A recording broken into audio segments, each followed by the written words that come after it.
কি ধরনের সমস্যা মানুষ ফিল করে? দেখুন, স্পাইনাল স্টেনোসিস বা স্পাইনাল ক্যানাল স্টেনোসিসও একে বলা হয়ে থাকে। আমাদের যে স্পাইন রয়েছে, মানে আমাদের যে মেরুদণ্ড যেটা রয়েছে, তার মধ্যে অনেকগুলো ছোট ছোট ভার্টিব্রা রয়েছে, ছোট ছোট হাড় রয়েছে। এই হাড়গুলো দিয়ে, ছোটো ছোটো হাড়গুলো দিয়ে আমাদের সম্পূর্ণ স্পাইনটা তৈরি হয়েছে।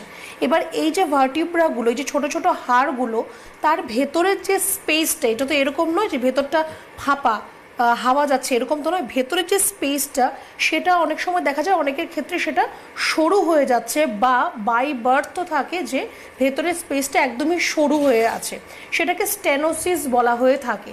এই যে ভেতরের আপনার যে যে জায়গাটায় মজ্জা থাকে, সেই জায়গাটা যদি আপনার সরু থাকে, সেটা কিন্তু আপনার নার্ভগুলো, যেটা তার ভেতর দিয়ে যে নার্ভগুলো যাচ্ছে, তার উপর একটা চাপ সৃষ্টি করতে পারে, সেখান থেকে একটা ব্যথা আপনার সৃষ্টি হতে পারে। এই স্পাইনাল স্টেনোসিস মেইনলি ঘাড়ে আর কোমরে, এই দুটো জায়গাতেই দেখা দেয়। আমাদের যে ভার্টিব্রার যে কলামটা রয়েছে, মানে একটা মালার মতো যে রয়েছে, সেখানে আমাদের যে ছোটো ছোটো ভার্টিব্রাগুলো, সেগুলোর মধ্যে ভেতরের স্পেসটা যদি কম হয়ে যায়, সেটা আপনার একটা প্রথমত তো আপনার যে নার্ভগুলো রয়েছে তার উপর একটা এফেক্ট করবে। নার্ভের রক্ত সঞ্চালন আপনার সঠিকভাবে হবে না, নার্ভের একটি সমস্যা আসবে। শুধুমাত্র আপনার স্টেনোসিসের জন্য আপনার কোমরে বা ঘাড়ে আপনার ব্যথা হতে পারে। সে তার পরের স্টেজে আপনার ব্যথার পরবর্তী সময় দেখবেন যে হাতে বা পায়ে আপনার ঝিঝি ধরে যাচ্ছে, অবশ হয়ে যাচ্ছে, এই সমস্যাটিও আসতে পারে। বেশিরভাগ ক্ষেত্রে আমরা আফটার 50 এই সমস্যাটা আমরা খুব বেশি পরিমাণ দেখে থাকি। ইয়ং এজের মধ্যেও এটা দেখা যায়, যারা অনেকক্ষণ ধরে একই রকম পশ্চারের মধ্যে কাজ করছেন, সেটা দাঁড়িয়ে হোক বা বসে থেকে হোক, তাদের ক্ষেত্রেও কিন্তু এরকম স্পাইনাল স্টেনোসিসের সমস্যা আসতে পারে।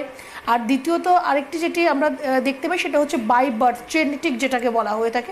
খুব কম, তার পার্সেন্টেজ খুবই কম, জেনেটিকের সমস্যা যেটা, সেটা খুবই কম দেখা দেয়। এই স্পাইনাল স্টেনোসিস আপনার আস্তে আস্তে আপনার মধ্যে কিন্তু সেটা গ্রো করতে থাকে, আস্তে আস্তে আপনার মধ্যে কিন্তু ডেভেলপ করতে থাকে।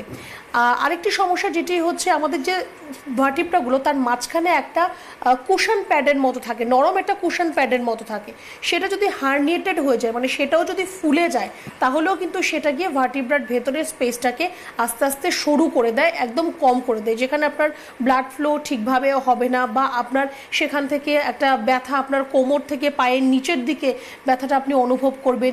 সায়াটিকা পেইনও সেরকমভাবেই আমরা দেখে থাকি, যে কোমর থেকে পায়ের দিকে আপনার ব্যথাটা নামছে। স্টেনোসিসের ক্ষেত্রেও কিন্তু আপনি দেখবেন যে আপনার কোমর থেকে ব্যথাটা পায়ের দিকে ছড়াচ্ছে, বা ঘাড়ের থেকে আপনার হাতের দিকে ব্যথাটা ছড়িয়ে যাচ্ছে।